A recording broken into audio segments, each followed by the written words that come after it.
Mahalin mo ang iyong mga magulang, ayusin mo ang iyong mga problema upang hindi mo ito pagsisihan sa huli.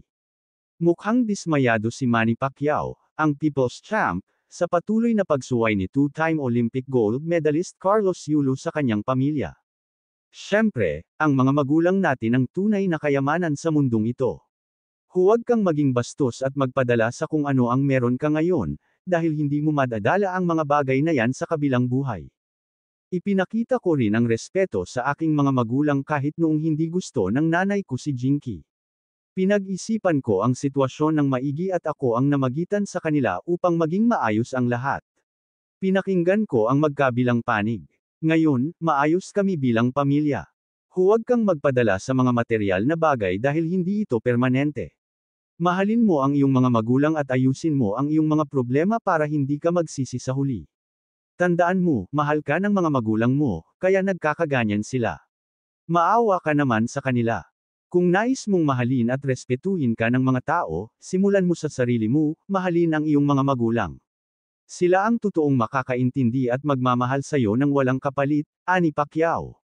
Matatandaan na dati nang nagbigay ng payo si Mommy Jonesha, ina ni Manny, kay Carlos Yulo. Hello Carlos Yulo, mahalin mo ang nanay mo. Huwag kang magkimkim ng sama ng loob. Mahal na mahal ka ng iyong ina. Mahalin mo siya bilang iyong ina dahil mahal na mahal ka niya. Yan lang ang payo ko sa iyo bilang isang ina, ani Mommy Jonesha. Si Jinky Pacquiao, asawa ni Manny, ay may mensahe rin para kay Carlos Yulo kaugnay ng malamig nitong pakikitungo sa pamilya.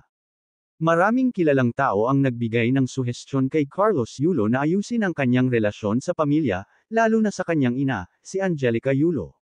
Isa sa mga tumulong ay si Chavit Singson, na nag-alok ng 5 na milyong piso para mapanatili ang pagkakaisa ng kanilang pamilya. Ang mga hakbang na ito ay nagpapakita ng pag-aalala ng mga tao sa posibleng epekto ng sitwasyong ito sa reputasyon ni Carlos, na maaaring makasira sa kanyang magandang pangalan.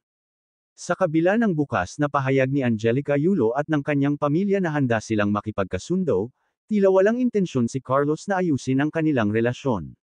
Mukhang naging matigas ang puso ni Carlos at tila kinalimutan na niya ang kanyang pamilya, na siyang sumuporta sa kanya mula pa noong simula ng kanyang karera sa sports.